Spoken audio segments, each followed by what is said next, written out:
What's going on, guys? JP back at you once again, bring you guys another video. So 31 Days of Horror is currently going on, and you guys know that we just wrapped up the 5-day spotlight on Arrow Video, but it got me thinking. When I first kicked around the idea of what to do, there was a guy who suggested that I should just do my original idea and pick one company and do it through the entire month. That way it really showcases the company. I didn't end up doing that, but that still kind of haunted me a bit, and I get what he's saying, because 5 titles really doesn't say much about the company. So what I decided to do, and I'm not sure if I'm able to do this for all 5 companies, but I might make a video of sorts for each company, but definitely at least 2 or 3 of the companies I'm going to show an extra spotlight on. And Arrow Video is one of the biggest niche horror companies out there, so this was really easy. But essentially what we have here is a top 20 favorite Arrow Video releases. Now this is not a definitive top 20 because there's still titles on the shelf that I'm like, yeah, that should be in this video. But at first I was gonna do 10, and then I was like, well, maybe I'll do 13 for Halloween, and then I was like, let me do 20 because I kept wanting to put more stuff in there, and I just eventually sat on 20. But there are other titles that I really like, and some that I even like more than these at certain times. But right now, these are the ones that I wanted to talk about. So these are the titles that I picked. And this isn't really a definitive ranking either. I tried to rank them somewhat, but I kind of just threw them together. It was giving me a headache. So anyway, these are 20 titles that I wanted to spotlight, essentially, showcase. I wanted to showcase these titles. I think these are great Arrow titles that everybody should have in their collection if they're available. Side note, one title that I thought I owned, but I must not, is Eaten Alive. Tobe Hooper's Eaten Alive. I realized that I own a screener disc of Eaten Alive, but that's one of my favorite releases from Arrow 2. Can't believe I don't have it. I actually need to pick that up. But what we have here is 20 releases from Arrow that I think are really super awesome, and I wanted to talk about them very briefly. So this is somewhat of a top 20 favorite Arrow releases currently. There are some stuff that isn't in here, like Creepshow, Chud, Creepshow 2, Dead End Drive-In, other titles that I really, really like that just aren't in here. Hell, even Blood Rage that we reviewed on like day number 2 would probably be in my top 20 right now, but kind of forgot that one. Anyway, let's jump into it. So coming in at number 20 is actually a title that I still haven't even watched yet, but I just love the look of these box sets. It's sort of a double release here, and that is the Gamera collection. So what we have here is Gamera the Showa era and Gamera the Heisei era. And I just love how these 2 box sets come together and give you this awesome Gamera look. Now, the only way I could think that this would be better is if we got more of like a metallic looking release cover art, which initially I thought it was. I think it would have just popped on the shelf and looked really, really cool. But yeah, this is titles that I've never even seen, but I love this box set so much just by the look of it. And I actually did watch one of these titles the other night, and that was Gamera versus Jiger, which I really ended up enjoying. I did not think this would be my cup of tea, but it was. I really enjoyed it. It actually made me want to check out more of these Gamera films, giant kaiju stuff. I like Godzilla. I've definitely come around on Godzilla a lot more and kaijus in general, but I just thought this box set was just too cool. And while I don't know if I particularly love these movies or not, I think this is one of the cooler box sets they've ever released. So I put it in at number 20. Number 20 because I've never seen the movies, but I do really like the box set, and I think that they would be a cool addition to any Arrow Video collection. Alright, now to all the movies I have seen. That's the only one that I haven't seen. And I just threw it in there because I love the box and it looks great on the shelf. Alright, and coming in at number 19, we have Crimes of Passion, which is a Ken Russell film. This is a title that not many people talk about. It was an earlier Arrow video title. I absolutely love the slipcase on this one. It's just really dope and looks awesome. That's kind of what I wish the Gamera cover looked like. But yeah, if you know Anthony Perkins, this film stars him, and sort of his life, and you know what happened to him, and sort of like that type of thing. This film is kind of interesting in that regard. It basically follows this prostitute who is named China Blue, and she's essentially being tracked by this undercover agent, as well as a crazy priest played by Anthony Perkins. It's a really cool movie. More of a thriller, but definitely an interesting Arrow Video title. I just thought I'd throw that in there because it doesn't really get talked about it that much. Then we have at number 18, we have Don't Torture a Duckling. This is Lucio Fulci's 1972 film. This did make my top 10 of 1972. And yeah, it's a really interesting giallo. A lot of religious stuff going on in there, child murders and stuff like that. It's a really solid, it's one of my favorite Fulci films, honestly. But yeah, Don't Torture a Duckling is really good. Alright, and then coming in at number 17, we have Evil Ed, which was a title that everybody wanted to see released for a very long time, and it finally got a release. I've never actually seen the film before I picked it up, but when I saw it, I was like, wow, I could kind of see why everybody wanted to see this. It's sort of a splatter film, and it has some, you know, meta type stuff in it. It's, you know, about movie making and films and stuff, and that's always cool. 3-disc edition here, 2 cuts of the film, the special edition and the original cut. So really awesome release by Arrow Video. I think a lot of people really like that one. A film that I wanted released forever, coming in at number 16, also a 1970s film. We have 1976's Alice, Sweet Alice, which also made my top 10 of 1976, I believe. Yeah, this is just a prototype slasher film that definitely inspired slasher films. It for sure did. Stars a young Brooke Shields. There's this guy in this movie that is just so creepy. He's like a pedophile, and I'm always just like flabbergasted at this guy. But yeah, it's a cool little proto slasher movie. I was very happy that it finally got a Blu-ray release, so had to grab that. Alice, Sweet Alice is an awesome Arrow title. Next up, we have our next box set. We have George A. Romero's Between Night and Dawn. I thought this was a really cool release from Arrow. I sat on it for a really long time, and it took me a while to actually pick up, but glad I did. The film that I care about the most in here is The Crazies. I think that's one that is really ahead of its time, and again, Romero showing how like crazy good and talented he was. We also have Season of the Witch, which is okay, not the biggest fan of the movie, and There's Always Vanilla, which I haven't actually watched yet.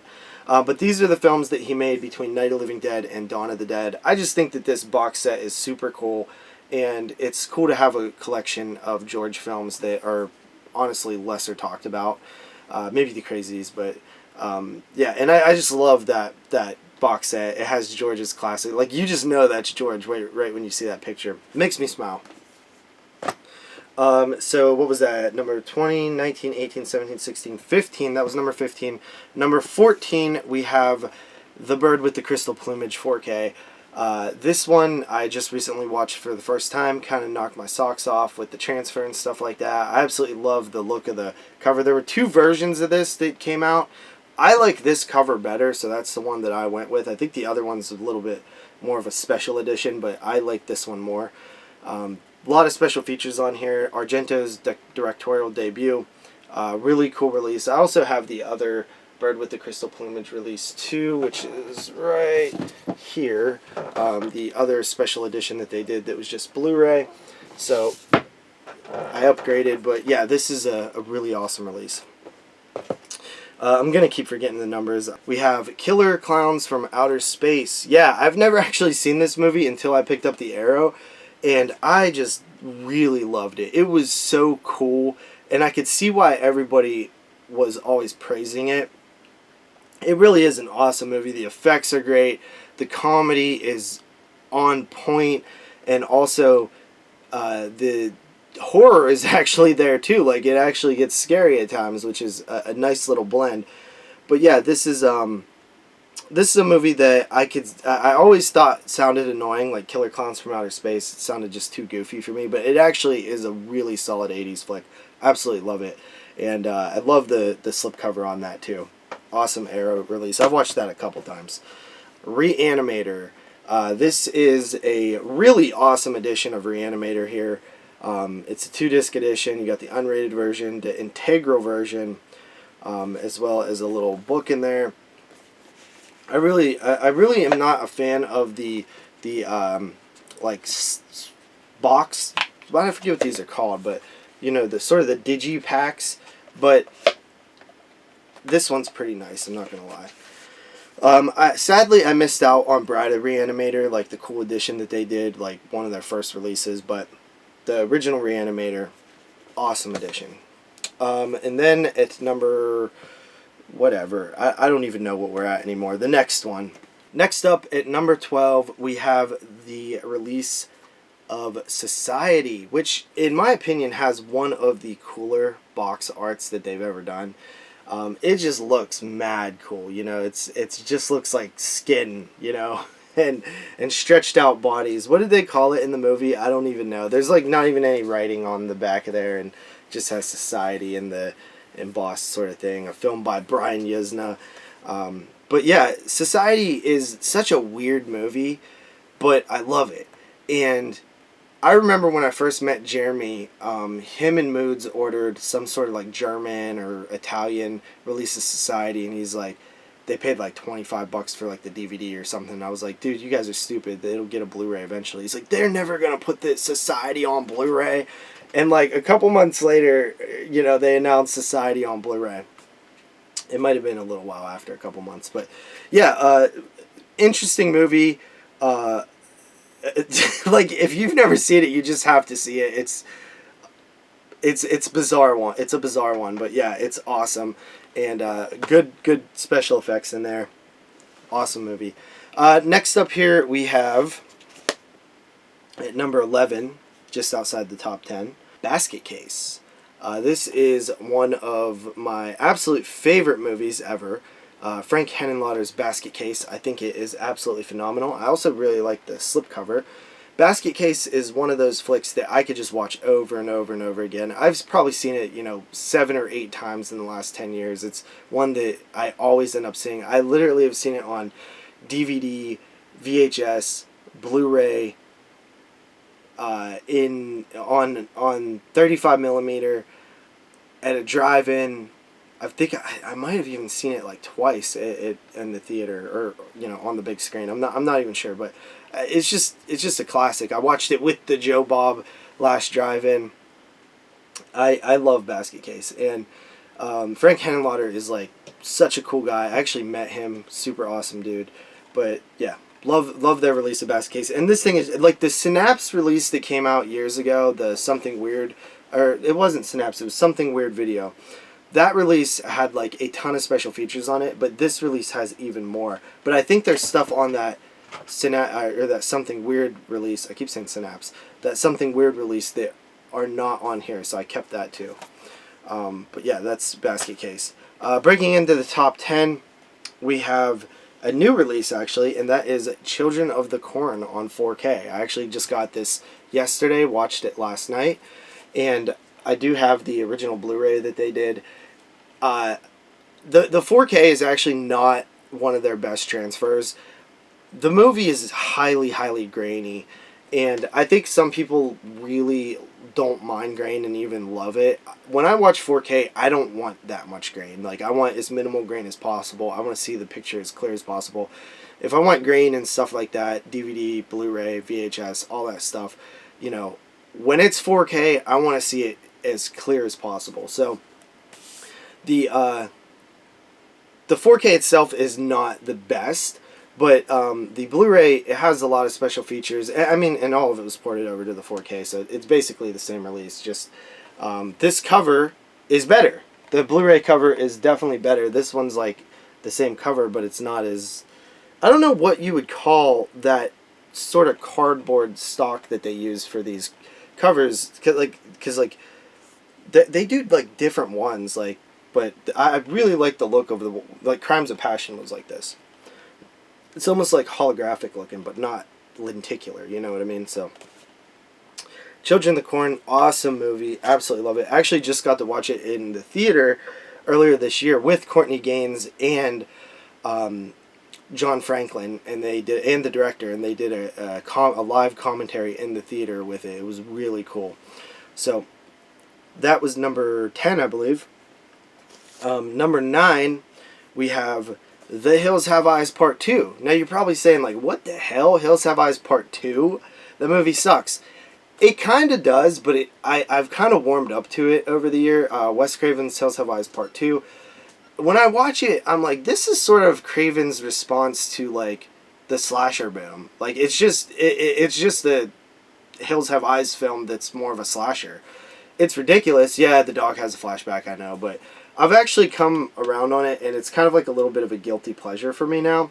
And there's, like, a good making of featurette on here and stuff like that. And I just like how it goes with the first Hills Have Eyes, like the release. Speaking of The Hills Have Eyes, that's up next. At number, what do we have? 1, 2, 3, 4, 5, 6, 7. Number 7, I believe. Or 8. I don't know, dude. This is hard. Math. Counting. So here, kind of dusty. We have The Hills Have Eyes.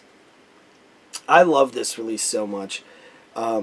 It has a ton of special features. I mean, even that old, like, Divimax version or whatever it was had a lot of special features. I just love this movie. And I used to go back and forth on it. Like, sometimes I'd really love it, and then other times I'd be like, it's alright. But I've really begun to absolutely love The Hills Have Eyes. Something about the atmosphere of it is just great to me. And, you know, Wes Craven, my favorite filmmaker probably ever. So, Hills Have Eyes. These two go great together on the shelf. They just look cool. So, Hills Have Eyes. And this is my last Wes Craven, I swear. We have The Last House on the Left, which is just a phenomenal addition here. You got multiple cuts of the film, I think 3 cuts. So you have the unrated cut, the Krug and Company cut, and the R-rated cut. And then there's a CD, tons of special features. I absolutely love Last House on the Left. I used to have a big issue with, like, some of the comedy and, like, other beats of the movie, but I've gotten over them. And it's just, when Craven passed, all of his movies went up for me. But yeah, Last House on the Left, great era edition. By the way, does anybody else hate these things that they put on there? Like, I don't get it. And I just try to leave them on there, but they get damaged and stuff. They just get on my nerves. Brain Damage. And I know it's not like a box set or anything cool, but first of all, look at that cover. I mean, that cover is just great. But I love this movie. I mean, I absolutely love this movie. Frank Henenlotter again. I think it's his best film. This is, I actually got it signed by Frank Henenlotter. And I never really realized what it said. It says Elmer wants to. Huh. To Justin. Elmer wants to. Frank Henenlotter. But yeah, this is, I love this movie so much, and it has this great sort of drug commentary. The colors are awesome. Elmer's awesome. It's just if you've never seen it, definitely see Brain Damage. It's awesome. Coming in at number 4, we have the massive Donnie Darko box set. And this thing just has everything. I mean, if you ever wanted a special edition of a film, this is the one to grab. Now, I am aware that a 4K release has come out, but I haven't upgraded it yet. I think it's just this version ported over in 4K. I probably will eventually, but it wasn't that high on my radar because these 4Ks are expensive. But yeah, this movie is one of my favorite movies. It's not really a horror film, but I absolutely love Donnie Darko. Most people that are into horror love it as well. I think it's such an interesting movie. Every time I watch it, I pick up new things and sort of understand it a little bit more. It's a cool concept movie, and there's lots of people that have broken down like what it means and stuff like that, and it's really interesting. So Donnie Darko, this thing is massive too, and dusty. Everything I have is dusty. As you can tell, I don't really keep up on the dusting. Okay, next up at number 3, we have the brand new 4K release of Tremors. What can I say? I just love this movie so much. The special features are on point. The box set is on point. The cover art is on point. Everything about it is on point. Talked about it earlier in the week. You guys know my feelings. Alright, number 2. We have the House box set. Now, this is one hell of a cool box set because you actually have all 4 House films in one place. You have House, House 2, The Second Story, The Horror Show, and House 4, The Repossession. As we know, House 3 is not really a House film. It was just, it was called The Horror Show, and they sort of renamed it a House film in certain territories. But it's pretty cool that they actually cover arted it with the House 3 title. I watched House 1 and House 2 the other night because they're like sort of October faves of mine. And man, I just love those movies so much. House is like perfect. And then House 2 is a really fun follow-up. All the House 2 haters can eat a dick because House 2 is awesome. The Horror Show, I've actually never seen, and House 4 is kind of cheesy. And I haven't revisited it in years, so kind of want to do that one day. But anyway, moving on to the number 1. And the number 1 for me is number 1 by a long shot, and that is the Hellraiser that is Dusty Scarlet box. We have Hellraiser 1, 2, and 3 in this box set. Now, I would love if it was more of the Hellraiser films, even as bad as some of them are. If you're going to include Hellraiser 3, you might as well start going down the rabbit hole, because Hellraiser 3, although I really like it, it's so much different from the first 2. It like almost doesn't even belong in a way. You know, it's more like the sequels than it is more like the first 2. But it's more of a rights issue than anything. But yeah, I absolutely love Hellraiser 1 and 2. This box set is just so cool to me. I was so happy when they released it. I was so happy to get a copy. And it's just, I love looking at it. I just love it on the shelf, and I love looking at it. I would love to see a Scarlet box 2 with Hellraiser, 3, 4, and 5, or 4, 5, and 6, or even the rest of the sequels. It probably won't happen, but I'm actually a pretty big fan of the franchise. Like, I know a lot of people will say that they're not very good, but sorry, I'm cleaning up the box set, but I actually really like the whole franchise pretty much. Like, I think I like almost every movie in the franchise. They're all decent to me.